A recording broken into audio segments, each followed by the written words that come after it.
यहाँ जो हमारे जितने भी बहन भाई हैं, समला समड़ी हैं, उनको ऐसा देख के लग सकता है बुद्ध का फोटो है, बाबा साहब अम्बेडकर का फोटो है, ज्योतिबा फूले का है, पेरियार साहब का है, तो कुछ खास बात नहीं है। सारे संगठन ये फोटो लगाते हैं और सारे संगठनों में ये फोटो होता है। पर ये कुछ नियम बता रहे हैं और इसको समण नाम से बता रहे हैं, और नए लोगों को समझ में नहीं आता कि समण क्या है। वो सोचते हैं कि संगठन का नाम समण है, समण संज्ञा रखा है, जैसे पार्टियों के नाम नहीं रखते हैं वैसे ही संगठन समण का नाम भी अलग से रख दिया है। और फिर इन फोटो को देख के ऐसा लगता है कि ये भी शेड्यूल कास्टों का ही कुछ संगठन टाइप होगा। इसको देख के लगता है सबको कि जैसे देखते चले आ रहे हैं वीडियो में, ऑडियो में, जैसे पूरे भारत में वामसेव वगैरह के जो कार्यक्रम होते थे वैसा ही होगा, पर ये वैसा नहीं है। क्योंकि बुद्ध समण हैं, इसलिए उनका फोटो है। बुद्ध के मानने वाले लोग यहाँ ज्यादा हैं, इसलिए उन्होंने अपने संत का फोटो लगाया। उनकी मान्यता है डॉक्टर अंबेडकर समण है। इस हॉल में डॉक्टर अंबेडकर को मानने वाले लोगों की संख्या ज्यादा है, इसलिए उन्होंने अपने संत का फोटो लगाया है। पेरियार साहब ऊपर हैं। जब हम उधर जाते हैं साउथ के अंदर, खासकर तमिलनाडु में, तो उनके मानने वालों की संख्या ज्यादा है, तो वो उधर उनका लगा। ज्योतिबा फूले को मानने वाले बहुत लोग हैं जो समण हैं, इसलिए उनका फोटो लगाते, नहीं चलता। पर बंगाल में जब जाते हैं तो हरचंद ठाकुर और गुलशन ठाकुर का फोटो चलता है वहां, तो वहां बुद्ध का भी चलता है, पर गुरु घासीदास जी का नहीं चलता। पंजाब में जाते हैं, रविदास जी जो लोग हैं समण हैं सारे, इन समणों की बात कर रहा हूँ, उसमें ब्राह्मण नहीं है। तो वहां वाल्मीकि मंदिर में जाते हैं तो वाल्मीकि जी का चलता है। हम बहस नहीं करते, वो सारे लोग हमारे समण हैं। जब रविदास मंदिर में जाते हैं तो रविदास में जो गुरु रविदास जी उनका चलता है, वो भी समण है। कहीं कहीं वो डॉक्टर अम्बेडकर का लगाते हैं, कहीं कहीं नहीं लगाते। और भी बहुत सारे गुरु हैं, जैसे राजस्थान के अंदर है बाबा रामदेव हैं, वहां उनका चलता है। गुरु केरल के अंदर जो नारायण गुरु हैं वो भी समण है, वहां उनका फोटो चलता है, वो संत है वहां के। और छोटे मोटे संत हजारों में है। कबीर साहब का चलता है हरियाणा में, उत्तर प्रदेश में, मध्य प्रदेश में, वो भी संत हैं समणों के। तो हम यहाँ संतों में भेद नहीं करते, क्योंकि हम समण हैं। हम समण हैं, इसलिए समणों के संत सारे के सारे सभी समणों के हैं। जिसको जो पसंद है वो लगाए, जिसको जो पसंद नहीं है ना लगाए। पर किसी की पसंद या नापसंद से कोई संत समण से भ्रमण नहीं हो जाता, वो रहेगा समणों का संत ही। जिसने जो सीखा बचपन से, जिसे जो सिखाया, जो मान्यता सिखाई, जो मत सिखाया, वो मानता है। उसने दूसरे मत को कभी सीखा ही नहीं। दूसरे मत के बारे में, दूसरे आश्रम के बारे में, दूसरे मठ के बारे में, दूसरा किसी का गुरु घर है उसके बारे में, कोई बुद्ध विहार, कोई अम्बेडकर विहार, वो कभी गया ही नहीं। वहां के लोगों ने अलग कार्यक्रम लगाया, वहां के लोगों ने अलग कार्यक्रम लगाया। उनके जो नेता हैं वो कभी वो जानते भी नहीं, और जानते तो बताते नहीं कि ये सारे समण हैं। पहले तो जानते नहीं, और जानते तो बताते नहीं कि ये सब एक ही परिवार के लोग हैं। इसलिए समण संघ अपने सभी समण संतों को साथ लेके चलता है, किसी में भेद नहीं करता, किसी भी संत को छोटा बड़ा नहीं कहता, और किसी भी एक संत की तारीफ नहीं करता। सारे संतों की तारीफ करता है, सारे हमारे, सारे समण हैं, और किसी का भी अपमान बर्दाश्त नहीं करता। पर अपना समण जब कोई सी दूसरे संत को ऊंचा नीचा कहता है तो उसको समझा देते हैं कि भाई तेरा ज्ञान थोड़ा सा कम है। सरल भाषा बता देते हैं, बहन जी सुन लो, इधर सुन लो, उधर वालों को रोक दिया मैंने, आप तो हाथ ही जोड़ दूंगा। मतलब बहनों के आगे तो हाथ ही जोड़ा जाता है, ठीक तो यहाँ बैठी है तो टाइट है, पर आपको तो हाथ ही जोड़ना। तो कितनी सी बात समझ लो कि जो काशीराम जी के भक्त रहे हैं वो भी अब हमारे पीर फकीर समझ संत है। 11 फरवरी को डिक्लेयर किया पूरे 11,000 लोगों ने मिलके, तो पीर फकीर समझ संत अभी लेटेस्ट है, अभी के हैं ताजा ताजा, अभी एक्सपायर हुए 2006 में। तो 50, 60, 70 साल की उनकी आयु जो भी रही, उससे पहले कोई जानता था काशीराम जी को? कोई काशीराम जी का भक्त था? कोई काशीराम जी का अनुयायी था? तो आज जो लोग कहते हैं कि मेरा काशीराम, मैं काशीराम, काशीराम की पार्टी, काशीराम जी के नाम का संगठन 40-50 साल पहले नहीं था। इसलिए उन लोगों से ये पूछते हैं कि भैया आज तो बड़े जोर से झंडा उठा रहे हो अपने संत का, अपनी भक्ति संत का, और कहते हो कि मेरा काशीराम मेरा ही है। 40 साल पहले, 50 साल पहले कहाँ थे? तो वो जवाब नहीं देगा। क्या जवाब देगा? जब वो थे ही तो संत नहीं बने तो क्या जवाब देगा? इसलिए संत परंपरा इसके बाद आरंभ, उससे पहले नहीं था। तो बहुत सारे लोग डॉक्टर अम्बेडकर के, अब 14 अप्रैल आ रहा है, अभी डीजे बजेगा, खूब डांस होगा, खूब जगह जगह रैली निकलेगी। तो हम उनसे पूछते भैया डॉक्टर अम्बेडकर के अनुयायी या भक्त कब से बने? तो कितना बताएगा? 100 साल, 1.25 साल, बस, इससे ज्यादा नहीं बता सकता। वो पैदा ही जब हुए, तो उससे पहले डॉक्टर अम्बेडकर का अनुयायी भक्त कोई नहीं था। तो उससे पहले चलते भैया तुम और किसके भक्त थे?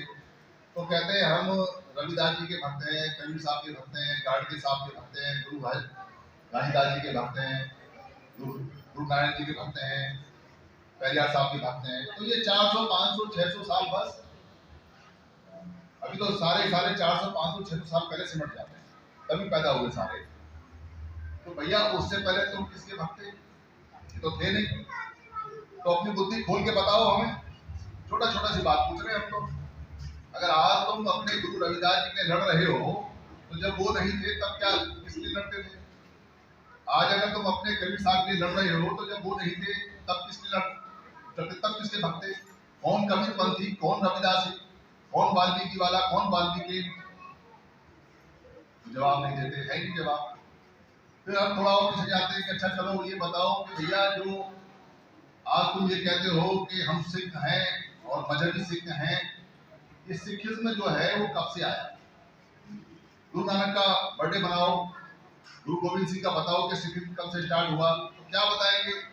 500 साल, 550 साल, बस नहीं है। उससे पहले गुरु गोविंद सिंह नहीं थे, और 5.5, 6 साल पहले गुरु नानक भी नहीं थे। तो सिखिज्म नहीं था भारत में, धर्म ही नहीं था, पंथी नहीं था, मत ही नहीं था। तो कौन सा ऐसा सिख है, कौन सा ऐसा सरदार है, कौन सा ऐसा गुरु नानक को मानने वाला है जो ये दावा करेगा कि वो 10,000 साल से जानता है उनको, 1000 साल से उनका भक्त है या अनुयायी, या हमारी परंपरा तब से चली आ रही है? तो हम चुपके से ये भी पूछ रहे थे उससे पहले क्या था। तो और थोड़ा पीछे चलते हैं, फिर उनसे पूछते हैं भाई तुम अपने अपने मतों के लिए दादागिरी करते हो, तुमने अपने अपने मठ बना दिया अलग अलग और इनको टुकड़ों में तोड़ दिया। तो जरा ये बताओ हमें कि जो मुसलमान भारत में है, वो मोहम्मद साहब का जन्मदिन कब का है? कब पैदा हुए मोहम्मद साहब? मुसलमान कब बने? इस्लाम कब आया? इस्लाम की पदार्पण कब हुआ? तो हम उनसे पूछते बताओ, तो कहते हैं 1400 साल पहले उनका जन्म हुआ है। तो 1400 साल पहले तो कोई मोहम्मद साहब नहीं थे, या पैदा होने से पहले भी थे? कहता नहीं जी। तो तुम अगर भारत में बने हो, मुसलमान आए हो कहीं से, कोई मुसलमानी कोई पद लेके आया है और यहाँ कन्वर्ट हुए हो, तो बहुत ज्यादा होगा तो कोई 1300 साल 1400 साल पुराना होगा। वैसे तो 700-800 साल का खेल है सारा। अगर हाँ जी, तो हम धीरे से पूछते हैं उससे पहले क्या थे? क्या जवाब देगा? मुसलमान तो नहीं थे उससे पहले। तो और थोड़ा पीछे जाते हैं तो पूछते हैं भैया कोई ईसाई है तो बताओ कब से ईसाई हो? तो कन्वर्टेड ईसाई तो यहाँ अंग्रेज आने के बाद हुए। जो आयरिश लोग आए तब, फ्रांसीसी लोग आए तब, पोलैंड से लोग आए तब, पोर्चुगीज, पुर्तगाल, लोग भी फ्रांसीसी आए तब, अभी की बात। पर अगर कोई बहुत पुराना भी ईसाई हो जो भारत में घूमते घामते आया हो, क्योंकि खुद ईसा मोहम्मद भी लोग यहाँ आए थे बुद्ध के बाद, उन्होंने सीखी यहाँ पे बसना, इसका नेट में लिखा है लेकिन। तो कोई कहेगा भी तो क्या कहेगा? आज की तारीख क्या है? 31 मार्च 2024, यानी ईसा मसीह 2024 से पहले नहीं थे। ये कैलेंडर उन्हीं की डेट से चलता है। तो 31 मार्च 2024 से पहले कोई ईसा मसीह नहीं थे दुनिया में, कोई ईसाई नहीं था। तो भाई काहे कि तुम झगड़ा कर रहे हो? उससे पहले क्या थे बताओ? तो कोई बहुत बड़ा भारत का जो बुद्धिस्ट है वो ठोक के कहेगा कि मैं बुद्धिस्ट हूँ, आओ भाई तुम्हारा क्या हालचाल पूछ लेते हैं। तो बताओ भैया कब से बुद्धिस्ट हो, इतना जोर से बोलते हो, तो क्या बताएगा? खुद अपने भाषण में कहता है कि 2600 साल पहले बुद्ध थे। तो 2600 साल पहले से तो बुद्ध नहीं थे, और खुद ही बता रहे हो। और कोई जैन होगा तो बुद्ध के आसपास के रहे हैं, 19 साल बड़े थे बुद्ध से, तो उन्हीं के आसपास। तो कोई जैन होगा तो कहेगा 2600 साल पुराना जैन। तो भाई 2600 साल पहले क्या थे? तुम्हारी पीढ़ियां तो चली आ रही हैं तब से लेके अब तक। तुम्हारे जो मत और मतांतर हैं और जो तुम्हारे धर्म और रिलीजन है जिनको तुम मजहब बोलते हो, वो तो अभी के हैं।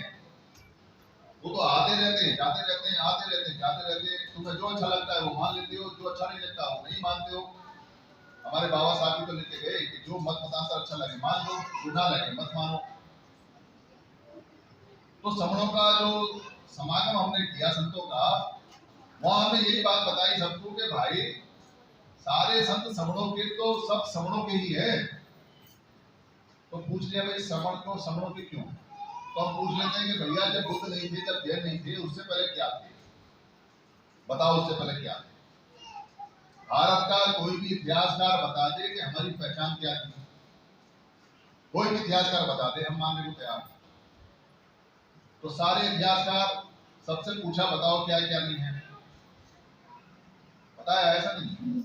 बाबा साहब की किताब में लिखा हुआ है भारत में दो तरह की सभ्यता है, एक ब्राह्मण सभ्यता और एक श्रमण सभ्यता। भारत में दो तरह की संस्कृति है, एक श्रमण संस्कृति और एक ब्राह्मण संस्कृति। किताब में लिखा हुआ बाबा साहब की, और सारे इतिहास का यही लिखा है। भारत में दो तरह के लोग हैं, श्रमण और ब्राह्मण। भाई श्रमण जो ब्राह्मण संस्कृति के लोग हैं, ब्राह्मण सभ्यता के लोग हैं, आप उनको ठोक के क्या कहते हो? ब्राह्मण। और जो श्रमण सभ्यता के लोग हैं, श्रमण संस्कृति के लोग हैं, आप ठोक के क्या कहते हो उनको? श्रमण। क्या कहते हो? श्रमण। और इसी श्रमण को पाली में पुरानी भाषा में समण कहते हैं, और ब्राह्मण को गौण कहते हैं। हम पुरानी भाषा का जो सिस्टम है समणकर बमण का, पुरानी भाषा का जो नाम है उस पर बात करते हैं। ये जो समण शब्द है ये बाबा साहब की जो 16 वॉल्यूम डिक्शनरी है उसमें साफ लिखा हुआ है। इसी को श्रमण बोलते हैं संस्कार की भाषा में। पर हम इसको समण क्यों बोलते हैं, श्रमण क्यों नहीं बोलते? हम इसको श्रमण संघ भी बोल सकते हैं, पर क्यों नहीं बोलते? क्योंकि श्रमण शब्द पाली में कहीं है ही नहीं, हमारी भाषा में नहीं है। जो श्रेय शब्द है आधे शय से और आधे रह से मिलकर बना है, वो हमारा शब्द नहीं है, हमारा शब्द नहीं है। उसका अर्थ भी नहीं है, हमारी पुरानी डिक्शनरियों में उसका अर्थ नहीं है। जो श्रम शब्द है नया बनाया हुआ है श्रेय से। तो श्रम का मतलब कहते हैं मेहनत, मेहनत ही बोलो ना, और मेहनत ही बोलते। श्रम का मतलब बोलते हैं कम कार्य, तो कार्य बोलो पर वो श्रम बोलते हैं। फिर कहते हैं कि हम श्रमण परंपरा के लोग हैं, फिर हमको बमण कहते हैं कि आपको श्रम करना है बस। फिर वो कहते हैं कि आप पूरे जीवन भर श्रमित रहो। फिर वो कहते हैं कि आपका नसीब, आपका भाग्य श्रम करने का ही है, आप यानी कि लेबर रहोगे। आप लेबर से आगे नहीं जा रहे, आप सिर्फ लेबर करो। ये हमारा शब्द नहीं है, हमारी किसी डिक्शनरी में नहीं है। तो अगर कोई हमको हमारी सभ्यता के समण शब्द को बदल के श्रमण करता है और उसको डेफिनेशन में डिफाइन करके उसको ये परिभाषा में कहता है कि ये सिर्फ श्रम करने वाले लोग हैं, श्रम करेंगे, तो बच्चे को जब कहोगे कि हम श्रमण सभ्यता के लोग हैं, श्रम करेंगे, तो वो कभी IAS IPS बनने का सोचेगा? वो कभी सम्राट अशोक जैसा राजा बनने का सोचेगा? वो कभी बुद्ध जैसा विश्वगुरु बनने का सोचेगा? वो कभी डॉक्टर अम्बेडकर जैसा संविधान निर्माता बनने का सोचेगा? उसके तो मन में ही आ जाएगा कि तेरे को जीवन भर झाड़ू लगानी है, सफाई करनी है, चमड़ाई काटना है, दरी बिछानी है, हलवाई का काम ही करना है, किसान का ही काम करना है, मजदूर का ही काम करना है, पुताई का ही काम करना है, पढ़ाई का ही करना है, लोहाई का ही करना है, लोगों के माल ही ढोने हैं, लोगों की गाड़ियां चलानी है, गंदगी उठानी है, यही रहेगा उसका दिमाग में। इसलिए इस शब्द में हमारी पूरी की पूरी गुलामी छुपी हुई है। श्रमदान, श्रमजीवी और जने क्या क्या शब्द जोड़ दिए, और ये हमारी डिक्शनरी में नहीं है, बाबा साहब के 16वीं डिक्शनरी में भी है। हम समण लोग रहे हैं। बुद्ध को महाश्रमण कहा जाता है, दरअसल महाश्रमण है। अब जैसे ही हम समण कहते हैं अर्थ बदल जाता है। समण, महासमण, बुद्ध क्या उपाधि है? विश्व गुरु, जगत गुरु। अकेले विश्व गुरु, अकेले जगत गुरु। किसी को अच्छा लगे तो, किसी को ना लगे तो। हम तारीफ नहीं करते क्योंकि हम व्यक्तिवादी नहीं है, पर जो है वो है। दुनिया में 4 अरब से ज्यादा लोग बुद्ध की फिलॉसफी को मानते चलते हैं। जो है वो है, उसको बदल नहीं सकते, पर हम व्यक्तिवाद नहीं जानते। डॉक्टर अम्बेडकर समण है, तो सूर्य उदय है, 6 नंबर के विद्वान है तो है, उसमें क्या कर सकते हैं, समा है।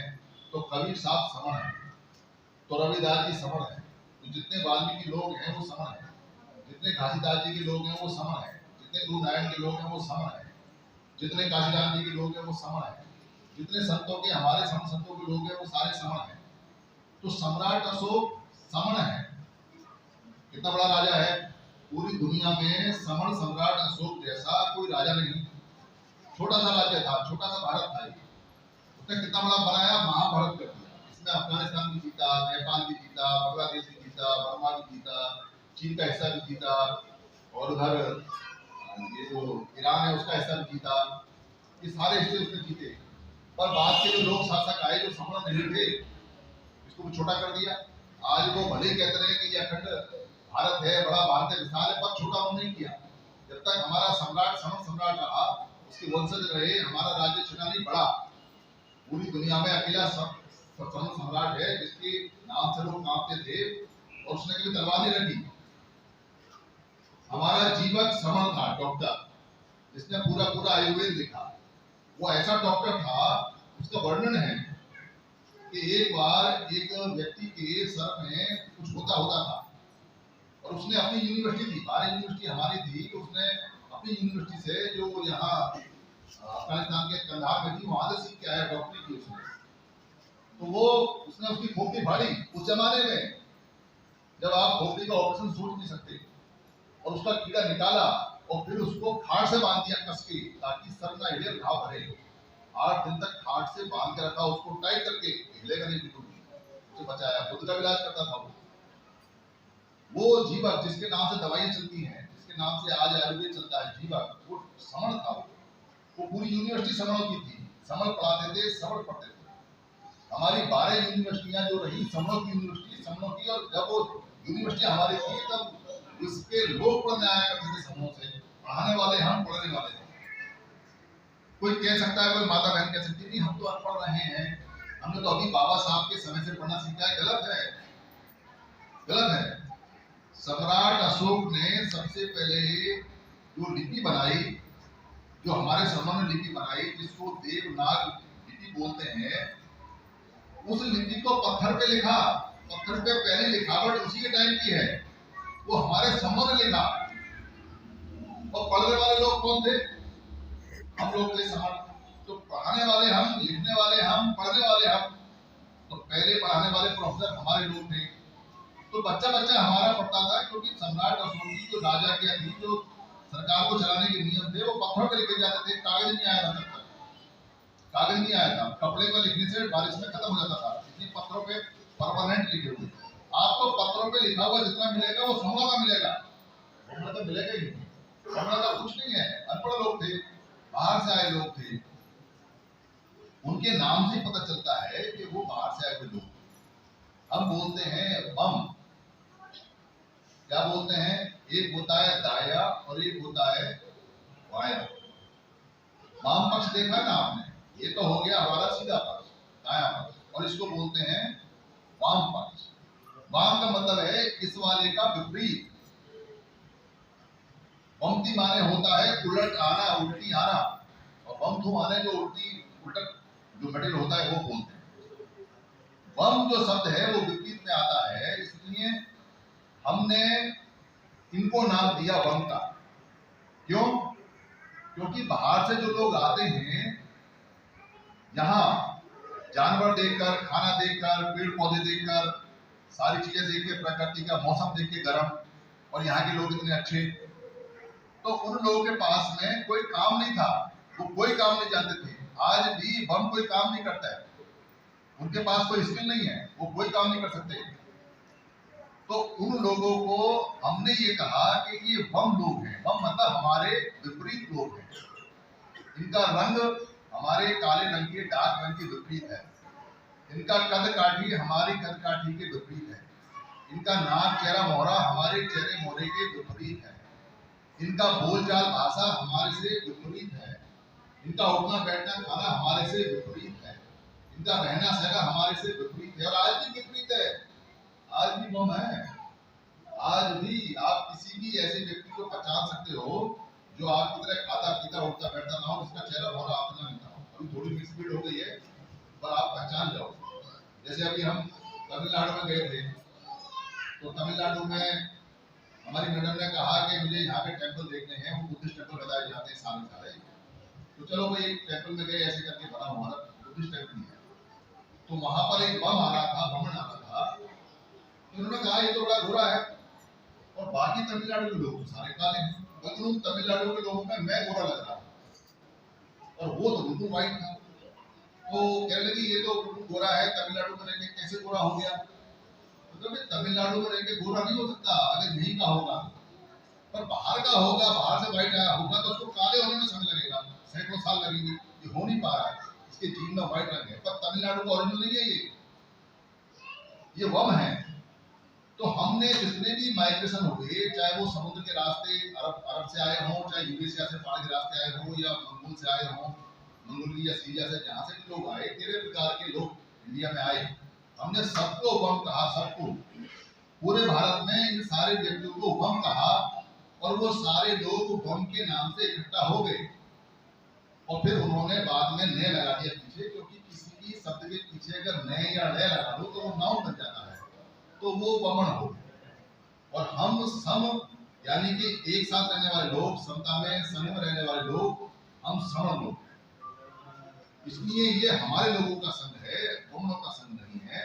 अपने संघ में, इसीलिए समों के संघ में सबको, कोई आए तो भी संघ में है, कोई नहीं आए तो भी संघ में है। इसलिए इसको समण संघ बोलते हैं। संघ में और संगठन में जमीन आसमान का अंतर होता है, जमीन आसमान का अंतर। पुराने समय के संघ के नियम जितने भी हैं वो सारे 10 नियम हैं, ये जो चलते हैं, और धीरे धीरे हमको अपना पुराना संघ समझ में आता जा रहा है। संघ बहुत विशाल होता है, बहुत बड़ा होता है, ये भी बहुत विशाल है, 120 करोड़ लोगों का है। इसमें मत मतांतर और व्यक्ति या किसी के कोई भेद है उनको नहीं देखा जाता। इस संघ में आप ऑलरेडी हैं सारे, क्योंकि आप सवर्ण हैं, आपका जन्मजात अधिकार है। कोई व्यक्ति किसी व्यक्ति का विरुद्ध हो सकता है, किसी का कोई मत किसी के विरुद्ध हो सकता है, कोई दो समण पॉलिटिकली विपरीत हो सकते हैं, कोई दो समण व्यापारिक प्रतिद्वंदी हो सकते हैं, कोई दो समण नौकरी के एक दूसरे के प्रतिद्वंदी हो सकते हैं, कोई दो समण खेल में किसी के प्रतिद्वंदी हो सकते हैं, कोई दो समण मोहल्ले में अधिकार के रूप में दूसरे के प्रतिद्वंदी हो सकते हैं, पर है वो सारे समणी है, वो एक घर ही, एक घर के अलावा वो कुछ नहीं है। क्योंकि मत मतांतर बाद में आए हैं, भेद बाद में हुआ है। सम्राट अशोक के समय तक, उसके बाद तक भी 1000-12 साल तक भी ये संघ इंटैक्ट रहा, तो हमें कोई एट्रोसिटी नहीं हुई। पुराने इतिहास में एक भी घटना नहीं है जब हमारे व्यक्ति ने कहीं याचना की हो, कोई भीख मांगी हो, कोई भिखारी हो, एक सिंगल आदमी हमारा भिखारी नहीं है। और आज उसका स्वाभिमान बड़ा घर भूखा रह जाता है तो भीख नहीं मांगता। और एक भी ब्राह्मण ऐसा नहीं जो भिखारी ना हो, क्योंकि उनको कोई काम नहीं आता, वो कोई काम जानते नहीं। इसलिए वो सभी के सभी आज भी कहते हैं, बड़े खुश होकर कहते हैं, लाओ क्या दोगे, हम तो ब्राह्मण हैं, हम तो ब्राह्मण हैं, लाओ हम तो मांग रहे हैं, आपसे याचना कर रहे हैं। और मांग कर लेते हैं, कभी आपकी गाय ले जाएंगे, कभी आपका पैसा ले जाएंगे, कभी आपका अन्न ले जाएंगे, कभी आपका अनाज ले जाएंगे, कभी आपकी शादी करने के बहाने आएंगे तो 5000 मांगेंगे, कभी आपके बच्चे का अपना, तो वो मांगते रहते हैं, पर हमारा आदमी नहीं मांगता। इसलिए ये संघ जो है वो पुराना संघ है और कमाल का संघ है। और मैं आप सबसे निवेदन करूंगा, क्योंकि ये सवाल लगाई है, बहुत अच्छी सवाल लगाई है। विदेश हमारी बहनी ने बहुत मेहनत की, हमारे जो डी सागर ने बहुत मेहनत की, और भी लोग हैं उन्होंने बहुत मेहनत की है। तो आप इस संघ को समझे, इसको जाने, इसके बारे में जो भी सवाल आपको लगे वो यहाँ पूछ सकते हैं। सवाल लंबी चलेगी, सवाल जवाब। जिन लोगों को जिज्ञासा है संघ में देखने की, संघ को जानने की, संघ को मानने की, वो अच्छी तरह से जाने, समझे, देखें। और हर व्यक्ति यहाँ पर मैं समण हूँ। कोई आपसे आपकी पहचान पूछे तो आपको अपनी पहचान समण बतानी है। जाति हमारी पहचान नहीं है, वर्ग हमारी पहचान नहीं है, हमारा धंधा, हमारा काम हमारी पहचान नहीं है, हमारा रूप रंग हमारी पहचान नहीं है। हमारी नागरिकता, हमारी सभ्यता, हमारा वर्ग, हमारा भेद, जो भी कुछ है वो राष्ट्रीय पहचान हमारी समण में आती है। मैं समण हूँ। और सामने वाला आपसे पूछेगा कि आपकी जात बताओ, तो आप उससे पूछो कि तू क्या है, पहले ये बता। तो वो कहेगा कि मैं ब्राह्मण हूँ, मैं ब्राह्मण हूँ। तो उससे पूछो तेरी जात क्या है, तो कहता है ब्राह्मण की जात नहीं होती है। तो समण की कहाँ होती है? कौन कहता है समण की होती है? हमें दिखा दो कहाँ होती है, कैसे होती है। किसी अगर वैसे से किसी व्यापारी से पूछोगे कि तू कौन है, तो कहेगा मैं वैसे हूँ। तो पूछो तेरी जात क्या है ही दूसरी जात। तो हमारी कहाँ से है? किसी अगर छत्तीस से पूछोगे कि कौन है, तो कहेगा कि मैं छत्तीस हूँ। तो जात पता, तो जात नहीं बता सकता। तो जिसकी जात नहीं है वो वमन है, तो समणों की भी नहीं होती। समण की कोई जात नहीं होती। तो आप कहो कि हम समण हैं और समण की कोई जात नहीं होती, तो सवाल उठता है तो क्या आरक्षण छोड़ दें? क्या ये जो एमपी एमएलए के लिए पढ़ाया जाता है रिजर्वेशन को छोड़ दें?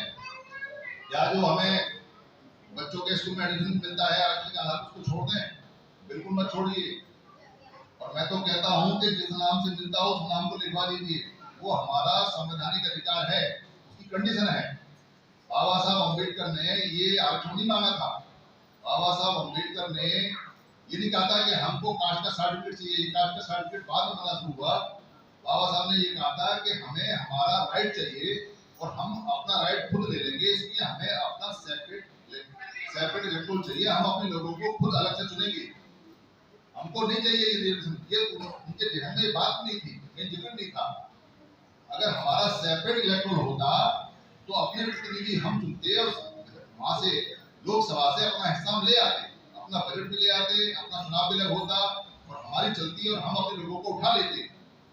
पर गांधी ने विश्वासघात किया। गांधी पार्टी नहीं था, पार्टी थे डॉक्टर अम्बेडकर और अंग्रेज थे, सरकार थी। पर गांधी ने इंटरवीन किया, इलीगल रूप से दबाव बनाया। बाबा साहब के पास उस समय संघ नहीं था। बाबा साहब घुटनों पे आ गए, बहुत रोए और फिर वहां समझौता हुआ। समझौते में ये बात ये हुई कि आपको सेपरेट इलेक्टोरल नहीं मिलेगा, उसके बदले आपको कुछ नौकरियां मिल जाएंगी, कुछ एडमिशन मिल जाएंगे। और ये एडमिशन इस आधार पर मिलेंगे कि आपको कास्ट का सर्टिफिकेट बनवाना पड़ेगा। तब मजबूरी में हमने कास्ट का सर्टिफिकेट बनवाया। पहली बार कास्ट का सर्टिफिकेट बना। पूरे भारत में कहीं कास्ट का सर्टिफिकेट नहीं होता था। इसलिए कास्ट का सर्टिफिकेट आप रखिए, उसका लाभ जब तक मिलता है लीजिए, ज्यादा लीजिए। पर अगर पूछे आपसे कोई तो बताइए कि मेरा जो धर्म है समण है, मैं समण हूँ, मेरी सभ्यता समण है, मेरी संस्कृति समण है, मैं समण हूँ, मैं जनजात समण हूँ, मैं समण हूँ, मैं समण हूँ, हम समण है। बस यही हमें बोलना है।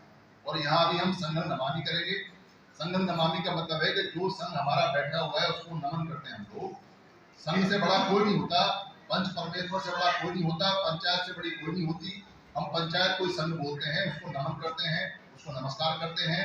और फिर यहाँ सामूहिक रूप से हम खाना खाएंगे, उसके बाद सवाल जवाब होंगे और भी कुछ लोग अपना बात रखेंगे। बात खत्म नहीं होती है, सवाल जवाब जरूर होंगे। संघ नमामि के आने आ जाए बहन जी, आ जाइए। संघ नमामि हम अपने संघ को करते हैं, किसी ऐसी अलौकिक चीज को नहीं करते, व्यक्ति को करते हैं, पूरे संघ को करते हैं। हर व्यक्ति अपने आप को संघ नमामि करता है।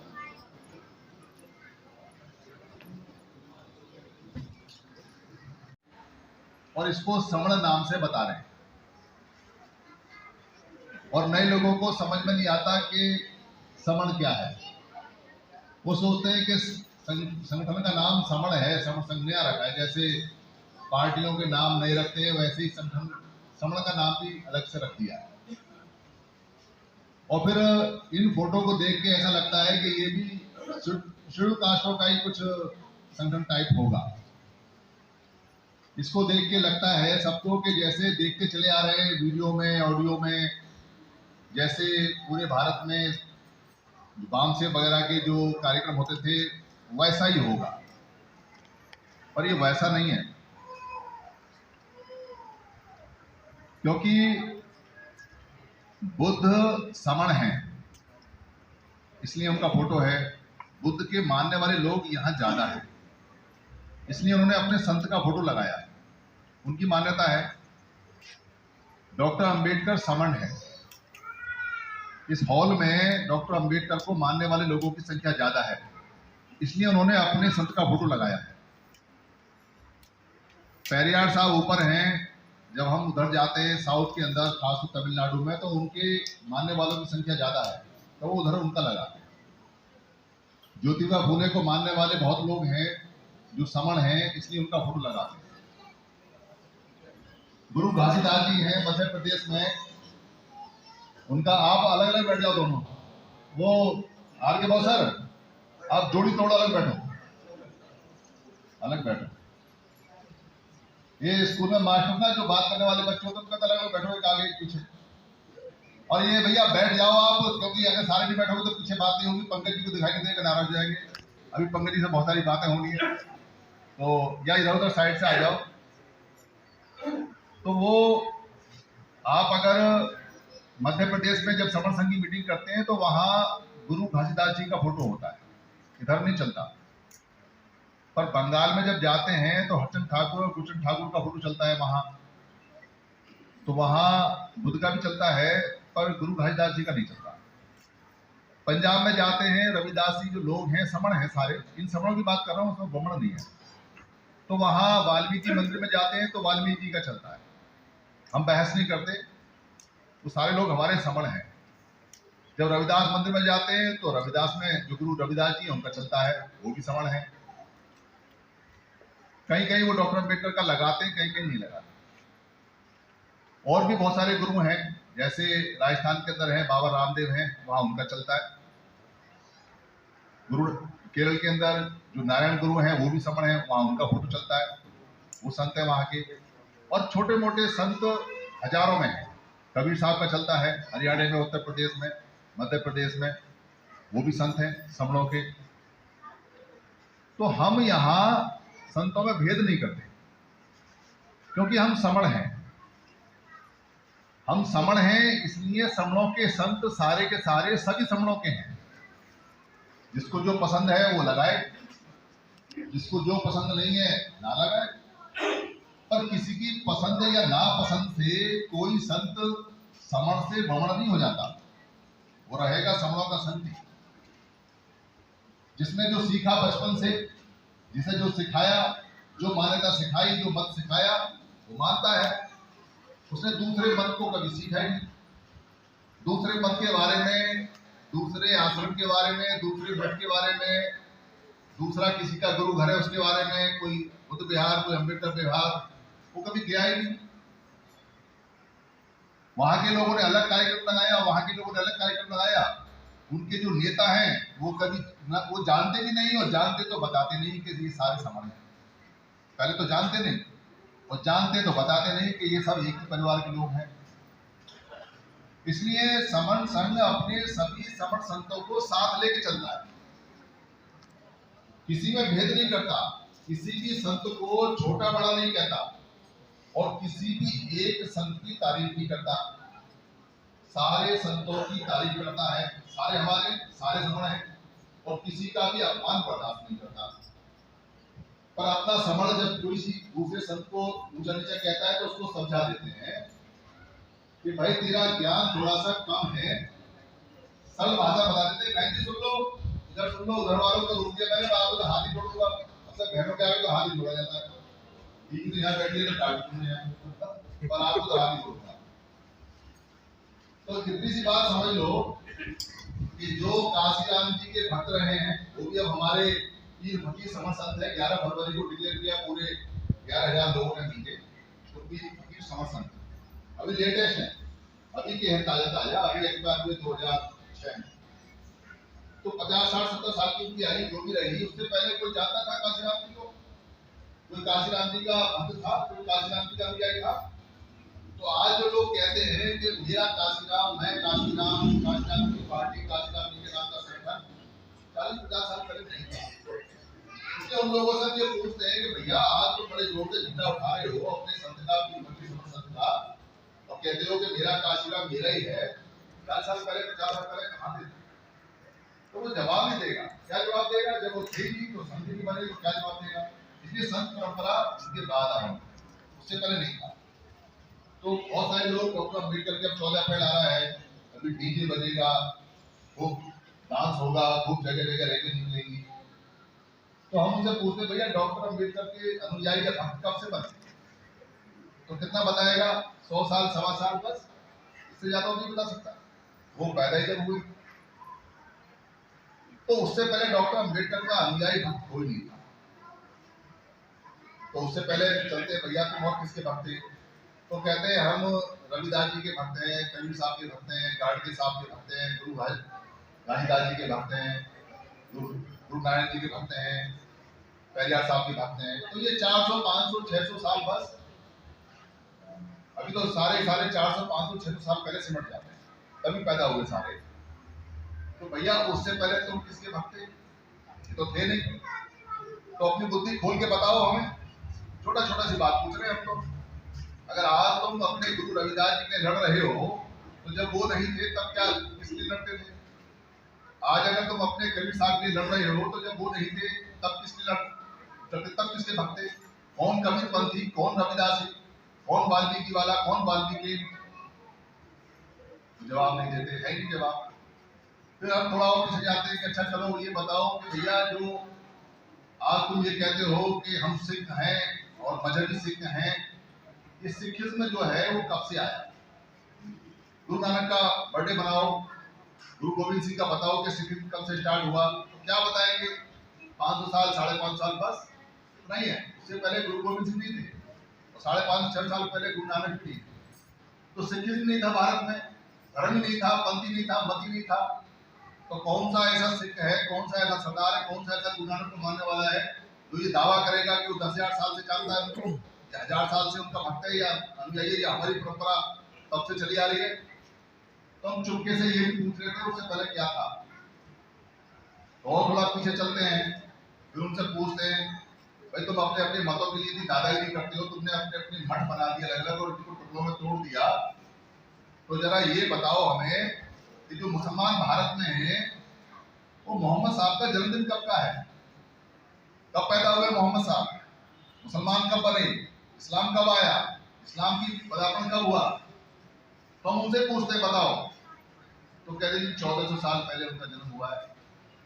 तो 1400 साल पहले तो कोई मोहम्मद साहब नहीं थे या पैदा होने से पहले भी थे? कहता नहीं जी। तो तुम अगर भारत में बने हो, मुसलमान आए हो कहीं से, कोई मुसलमानी कोई पद लेके आया है और यहाँ कन्वर्ट हुए हो, तो बहुत ज्यादा होगा तब कोई 1300 साल 1400 साल पुराना होगा। वैसे तो 700-800 साल का खेल है सारा। अगर हाँ जी तो हम धीरे से पूछते हैं उससे पहले क्या थे? क्या जवाब देगा? मुसलमान तो नहीं थे उससे पहले।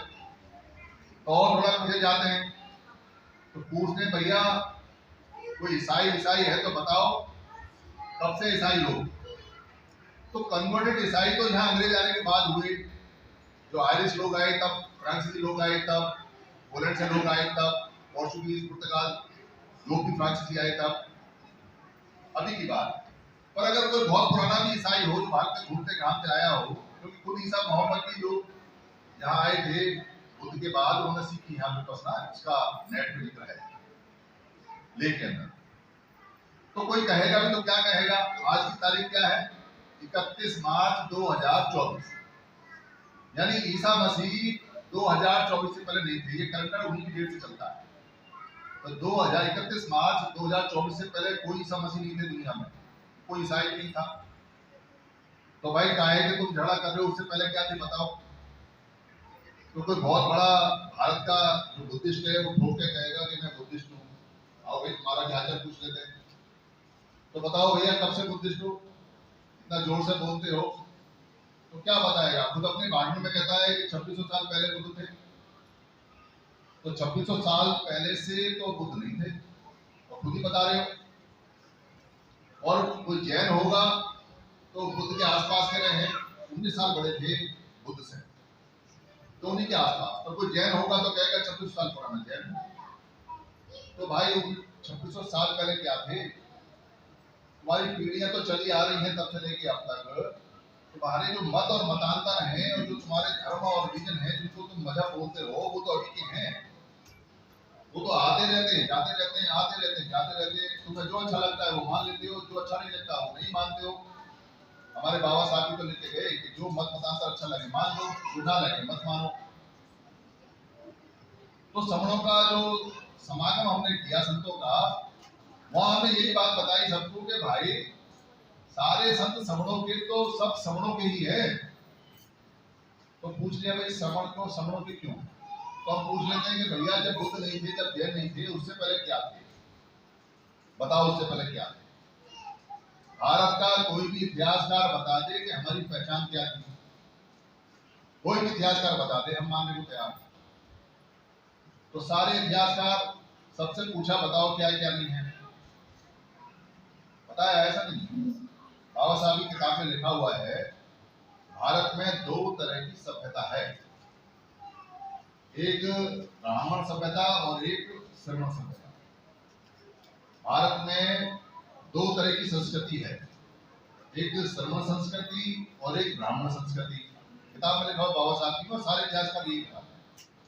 भारत में 2 तरह के लोग हैं, श्रमण और ब्राह्मण।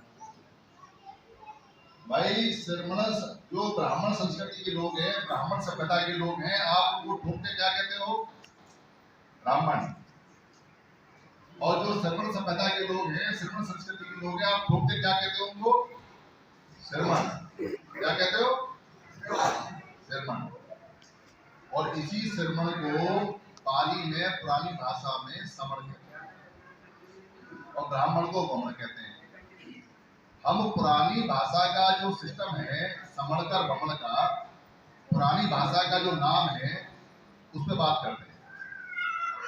ये जो समण शब्द है ये बाबा साहब की जो 16 वॉल्यूम डिक्शनरी है उसमें साफ लिखा हुआ है। इसी को श्रमण बोलते हैं संस्कृत भाषा में। पर हम इसको समण क्यों बोलते हैं, श्रमण क्यों नहीं बोलते? हम इसको श्रमण संघ भी बोल सकते हैं, पर क्यों नहीं बोलते? क्योंकि श्रमण शब्द पाली में कहीं है ही नहीं, हमारी भाषा में नहीं है। जो श्रेय शब्द है आधे शय से और आधे रह से मिलकर बना है, वो हमारा शब्द नहीं है, हमारा शब्द नहीं है। उसका अर्थ भी नहीं है, हमारी पुरानी डिक्शनरियों में उसका अर्थ नहीं है। जो श्रम शब्द है नया बनाया हुआ है श्रेय से। तो श्रम का मतलब कहते हैं मेहनत। मेहनत ही बोलो ना, और मेहनत नहीं बोलते। श्रम का मतलब बोलते हैं कम कार्य, तो कार्य बोलो पर वो श्रम बोलते हैं। फिर कहते हैं कि हम श्रम परंपरा के लोग हैं, फिर हमको बमण कहते हैं कि आपको श्रम करना है बस। फिर वो कहते हैं कि आप पूरे जीवन भर श्रमिक रहो। फिर वो कहते हैं कि आपका नसीब, आपका भाग्य श्रम करने का ही है, आप यानी कि लेबर रहोगे। आप लेबर से आगे नहीं जा रहे, आप सिर्फ लेबर करो। ये हमारा शब्द नहीं है, हमारी किसी डिक्शनरी में नहीं है। तो अगर कोई हमको हमारी सभ्यता के श्रमण शब्द को बदल के श्रमण करता है और उसको डेफिनेशन में डिफाइन करके उसको ये परिभाषा में कहता है कि ये सिर्फ श्रम करने वाले लोग हैं, श्रम करेंगे, तो बच्चे को जब कहोगे कि हम श्रमण सभ्यता के लोग हैं, श्रम करेंगे, तो वो कभी IAS IPS बनने का सोचेगा? वो कभी सम्राट अशोक जैसा राजा बनने का सोचेगा? वो कभी बुद्ध जैसा विश्वगुरु बनने का सोचेगा? वो कभी डॉक्टर अम्बेडकर जैसा संविधान निर्माता बनने का सोचेगा? उसके तो मन में ही आ जाएगा कि तेरे को जीवन भर झाड़ू लगानी है, सफाई करनी है, चमड़ाई काटना है, दरी बिछानी है, हलवाई का काम ही करना है, किसान का ही काम करना है, मजदूर का ही काम करना है, खुदाई का ही काम करना है, पढ़ाई का ही करना है, लोहाई का ही करना है, लोगों के माल ही ढोने हैं, लोगों की गाड़ियां चलानी है, गंदगी उठानी है, यही रहेगा उसका दिमाग में। इसलिए इस शब्द में हमारी पूरी की पूरी गुलामी छुपी हुई है। श्रमदान, श्रमजीवी और जैसे क्या क्या शब्द लोग, पर ये हमारी डिक्शनरी में नहीं है, बाबा साहब के 16वीं डिक्शनरी में भी है। हम समण लोग रहे हैं। बुद्ध को महाश्रमण कहा जाता है, दर्शन महाश्रमण है। अब जैसे ही हम समण कहते हैं अर्थ बदल जाता है। समण महासमण बुद्ध क्या उपाधि है? विश्व गुरु जगत गुरु, अकेले विश्व गुरु, अकेले जगत गुरु। किसी को अच्छा लगे तो, किसी को ना लगे तो, हम तारीफ नहीं करते क्योंकि हम व्यक्तिवादी नहीं है, पर जो है वो है। दुनिया में 4 अरब से ज्यादा लोग बुद्ध की फिलॉसफी को मानते चलते हैं। जो है वो है, उसको बदल नहीं सकते, पर हम व्यक्तिवाद नहीं जानते। डॉक्टर अम्बेडकर समण है, तो सूर्य उदय है, 6 नंबर के विद्वान है तो है, उसमें क्या कर सकते, समा है। तो कबीर साहब समण है, तो रविदास जी समण है, तो जितने वाल्मीकि लोग हैं वो समण है, जितने घासीदास जी के लोग हैं वो समण है, जितने गुरु नारायण के लोग हैं वो समण है, जितने काशीराम जी के लोग हैं वो समण है, जितने संतों के, हमारे संतों के लोग हैं वो सारे समण है।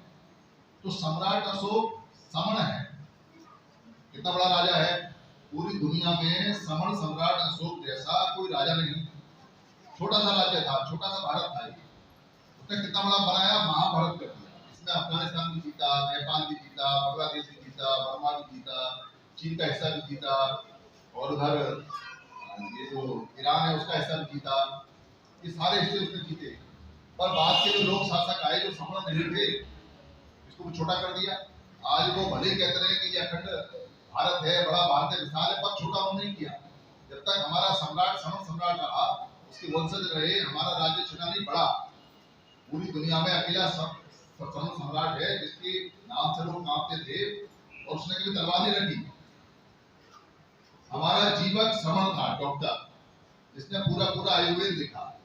वो ऐसा डॉक्टर था, उसका वर्णन है कि एक बार एक व्यक्ति के सर में कुछ होता था, और उसने अपनी यूनिवर्सिटी थी, 12 यूनिवर्सिटी हमारी थी, उसने अपनी यूनिवर्सिटी से जो यहाँ अफगानिस्तान के कंधार में थी, वहां से सीख के आया डॉक्टरी की उसने। तो वो उसने उसकी खोपड़ी फाड़ी। उस जमाने में जब आप खोपड़ी का ऑपरेशन सोच नहीं सकते, और उसका कीड़ा निकाला और फिर उसको खाट से बांध दिया कस के, ताकि सर ना हिले, घाव भरे। 8 दिन तक खाट से बांध के रखा, उसको टाइट करके, हिलेगा नहीं बिल्कुल, उसे बचाया। बुद्ध का इलाज करता था वो जीवक, जिसके नाम से दवाइयां चलती हैं, जिसके नाम से आज आयुर्वेद चलता है, जीवक, वो समण था। वो पूरी यूनिवर्सिटी समणों की थी, समण पढ़ाते थे, समण पढ़ते थे। हमारी 12 यूनिवर्सिटियां जो रही समणों की यूनिवर्सिटी, समणों की। और जब वो यूनिवर्सिटी हमारी थी तब इसके लोग पढ़ने आया करते थे समणों से, पढ़ाने वाले हम, पढ़ने वाले थे। कोई कह सकता है, कोई माता बहन कह सकती है, नहीं हम तो अनपढ़ रहे हैं, हमने तो अभी बाबा साहब के समय से पढ़ना सीखा है। गलत है, गलत है। सम्राट अशोक ने सबसे पहले जो लिपि बनाई, जो हमारे समय में लिपि बनाई, जिसको देवनागरी लिपि बोलते हैं, उस लिपि को पत्थर पे लिखा। पत्थर पे पहली लिखावट उसी के टाइम की है, वो हमारे समय में लिखा।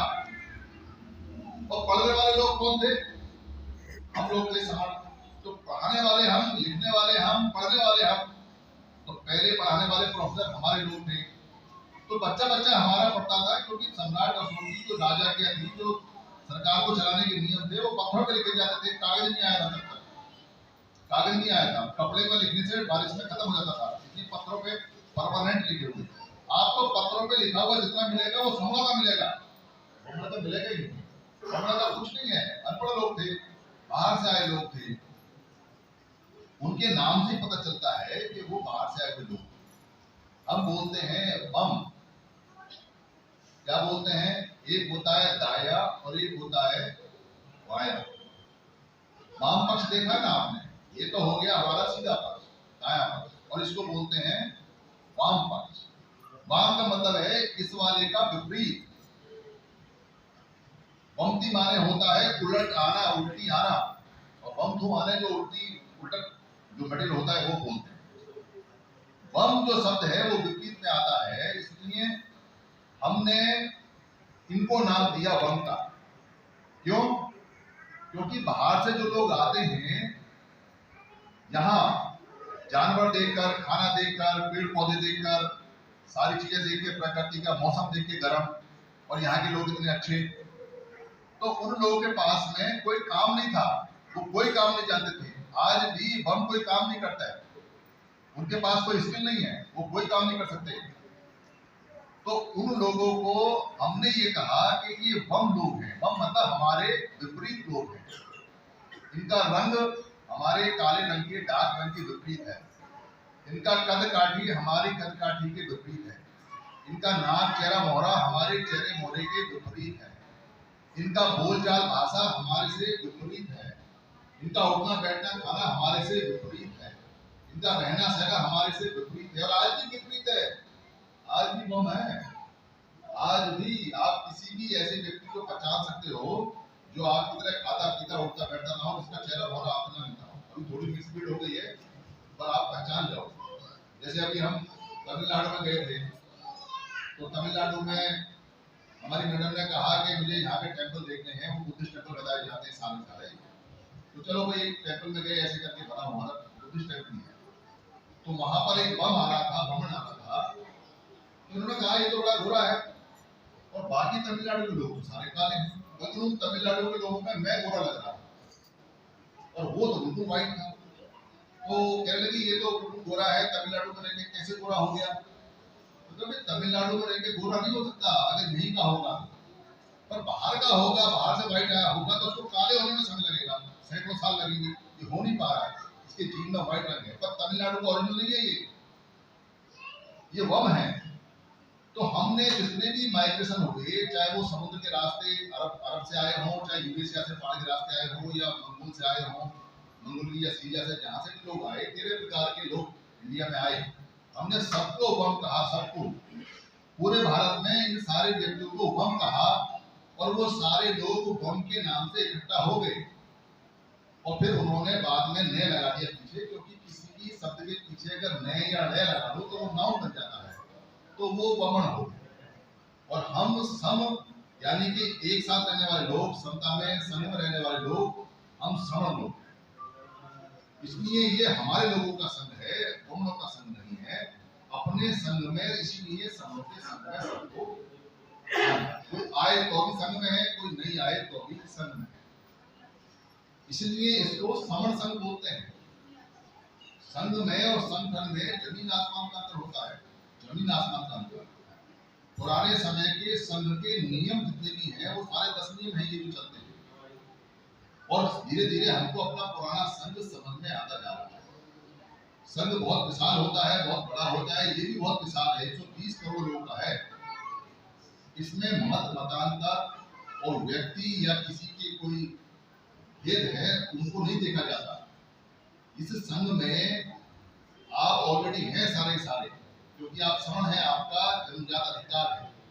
कोई व्यक्ति किसी व्यक्ति का विरुद्ध हो सकता है, किसी का कोई मत किसी के विरुद्ध हो सकता है, कोई दो समण पॉलिटिकली विपरीत हो सकते हैं, कोई दो समण व्यापारिक प्रतिद्वंदी हो सकते हैं, कोई दो समण नौकरी में एक दूसरे के प्रतिद्वंदी हो सकते हैं, कोई दो समण खेल में किसी के प्रतिद्वंदी हो सकते हैं, कोई दो समण मोहल्ले में अधिकार के रूप में दूसरे के प्रतिद्वंदी हो सकते हैं, पर है वो सारे समण ही है। वो एक घर ही, एक घर के अलावा वो कुछ नहीं है, क्योंकि मत मतांतर बाद में आए हैं, भेद बाद में हुआ है। सम्राट अशोक के समय तक, उसके बाद तक भी 1000-12 साल तक भी ये संघ इंटैक्ट रहा, तो हमें कोई एट्रोसिटी नहीं हुई। पुराने इतिहास में एक भी घटना नहीं है जब हमारे व्यक्ति ने कहीं याचना की हो, कोई भीख मांगी हो, कोई भिखारी हो, एक सिंगल आदमी हमारा भिखारी नहीं। और आज उसका स्वाभिमान बड़ा खराब होकर रह जाता है तो भीख नहीं मांगता। और एक भी ब्राह्मण ऐसा नहीं जो भिखारी ना हो, क्योंकि उनको कोई काम नहीं आता, वो कोई काम जानते नहीं। इसलिए वो सभी के सभी आज भी कहते हैं, बड़े खुश होकर कहते हैं, लाओ क्या दोगे, हम तो ब्राह्मण हैं, हम तो ब्राह्मण हैं, लाओ हम तो मांग रहे हैं, आपसे याचना कर रहे हैं। और मांग कर लेते हैं, कभी आपकी गाय ले जाएंगे, कभी आपका पैसा ले जाएंगे, कभी आपका अन्न ले जाएंगे, कभी आपका अनाज ले जाएंगे, कभी आपकी शादी करने के बहाने आएंगे तो 5000 मांगेंगे, कभी आपके बच्चे का फंड, तो वो मांगते रहते हैं, पर हमारा आदमी नहीं मांगता। इसलिए ये संघ जो है वो पुराना संघ है और कमाल का संघ है। और मैं आप सबसे निवेदन करूंगा, क्योंकि ये सभा लगाई है, बहुत अच्छी सभा लगाई है, सुरेश कुमारी बहनी ने बहुत मेहनत की, हमारे जो डीएल सागर ने बहुत मेहनत की, और भी लोग हैं उन्होंने बहुत मेहनत की है। तो आप इस संघ को समझे, इसको जाने, इसके बारे में जो भी सवाल आपको लगे वो यहाँ पूछ सकते हैं। सवाल लंबी चलेगी, सवाल जवाब। जिन लोगों को जिज्ञासा है संघ में देखने की, संघ को जानने की, संघ को मानने की, वो अच्छी तरह से जाने, समझे, देखें। और हर व्यक्ति यहाँ पर मैं समण हूँ, कोई आपसे आपकी पहचान पूछे तो आपको अपनी पहचान समण बतानी है। जाति हमारी पहचान नहीं है, वर्ग हमारी पहचान नहीं है, हमारा धंधा हमारा काम हमारी पहचान नहीं है, हमारा रूप रंग हमारी पहचान नहीं है। हमारी नागरिकता, हमारी सभ्यता, हमारा वर्ग, हमारा भेद जो भी कुछ है वो राष्ट्रीय पहचान हमारी समण में आती है। मैं समण हूँ और सामने वाला आपसे पूछेगा कि आपकी जात बताओ, तो आप उससे पूछो कि तू क्या है पहले ये बता, तो वो कहेगा कि मैं ब्राह्मण हूँ, मैं ब्राह्मण हूँ। तो उससे पूछो तेरी जात क्या है, तो कहता है ब्राह्मण की जात नहीं होती है। तो समण की कहाँ होती है? कौन कहता है समण की होती है? हमें दिखा दो कहाँ होती है, कैसे होती है। किसी अगर वैसे से किसी व्यापारी से पूछोगे कि तू कौन है, तो कहेगा मैं वैसे हूँ। तो पूछो तेरी जात क्या है? दूसरी जात तो हमारी कहाँ से है? किसी अगर क्षत्रिय से पूछोगे कि कौन है, तो कहेगा कि मैं क्षत्रिय हूँ। तो जात पता? तो जात नहीं बता सकता। तो जिसकी जात नहीं है वो वमन है, तो समण की भी नहीं होती। समण की कोई जात नहीं होती। तो आप कहो कि हम समण हैं और समण की कोई जात नहीं होती, तो सवाल उठता है तो क्या आरक्षण छोड़ दें? क्या ये जो एमपी एमएलए का टिकट भरा जाता है रिजर्वेशन को छोड़ दें? या जो हमें बच्चों के स्कूल में एडमिशन मिलता है आरक्षण के आधार पर उसको छोड़ दें? बिल्कुल मत छोड़िए। और मैं तो कहता हूं कि जिस नाम से मिलता हो उस नाम को लिखवा दीजिए, वो हमारा संवैधानिक अधिकार है, उसकी कंडीशन है। बाबा साहब अम्बेडकर ने ये आरक्षण नहीं मांगा था। बाबा साहब अम्बेडकर ने ये नहीं कहा था कि हमको कास्ट का सर्टिफिकेट चाहिए, कास्ट का सर्टिफिकेट बाद में मिलना शुरू हुआ। बाबा साहब ने ये कहा था कि हमें हमारा राइट चाहिए और हम अपना राइट खुद ले लेंगे, इसलिए हमें अपना सेपरेट इलेक्टोरल चाहिए, हम अपने लोगों को खुद अलग से चुनेंगे, हमको नहीं चाहिए ये रिजर्वेशन। ये उनके जहन में बात नहीं थी, ये जिक्र नहीं था। अगर हमारा सेपरेट इलेक्टोरल होता तो अपने प्रतिनिधि हम चुनते और वहां से लोकसभा से अपना हिस्सा ले आते, अपना बजट भी ले आते, अपना चुनाव भी लग होता और हमारी चलती और हम अपने लोगों को उठा लेते। पर गांधी ने विश्वासघात किया। गांधी पार्टी नहीं था, पार्टी थे डॉक्टर अम्बेडकर और अंग्रेज थे, सरकार थी। पर गांधी ने इंटरव्यू किया, इलीगल रूप से दबाव बनाया। बाबा साहब के पास उस समय संघ नहीं था, बाबा साहब घुटनों पे आगे बहुत रोए और फिर वहां समझौता हुआ। समझौते में ये बात तय हुई कि आपको सेपरेट इलेक्टोरल नहीं मिलेगा, उसके बदले आपको कुछ नौकरियां मिल जाएंगी, कुछ एडमिशन मिल जाएंगे और ये एडमिशन इस आधार पर मिलेंगे कि आपको कास्ट का सर्टिफिकेट बनवाना पड़ेगा। तब मजबूरी में हमने कास्ट का सर्टिफिकेट बनवाया। पहली बार कास्ट का सर्टिफिकेट बना। पूरे भारत में कहीं कास्ट का सर्टिफिकेट नहीं होता था, इसलिए कास्ट का सर्टिफिकेट आप रखिए, उसका लाभ जब तक मिलता है लीजिए, ज्यादा लीजिए। पर अगर पूछे आपसे कोई तो बताइए कि मेरा जो धर्म है समण है, मैं समण हूँ, मेरी सभ्यता समण है, मेरी संस्कृति समण है, मैं समण हूँ, मैं जनजात समण हूँ, मैं समण हूँ, मैं समण हूँ, हम समण है। बस यही हमें बोलना है। और यहाँ भी हम संघन नमामि करेंगे। संघन नमामि का मतलब है कि जो संघ हमारा बैठा हुआ है उसको नमन करते हैं हम लोग। संघ से बड़ा कोई नहीं होता, पंच परमेश्वर से बड़ा कोई नहीं होता, पंचायत से बड़ी कोई नहीं होती। हम पंचायत कोई संघ बोलते हैं, उसको नमन करते हैं, उसको नमस्कार करते हैं और फिर यहाँ सामूहिक रूप से हम खाना खाएंगे। उसके बाद सवाल जवाब होंगे और कुछ लोग अपना बात रखेंगे। बात खत्म नहीं होती है, सवाल जवाब जरूर होंगे। संघ नमामि के आने आ जाए बहन जी, आ जाइए। संघ नमामि हम अपने संघ को करते हैं, किसी ऐसी अलौकिक चीज को नहीं करते, व्यक्तियों को करते हैं, पूरे संघ को करते हैं। हर व्यक्ति अपने आप को संघ नमामि करता है।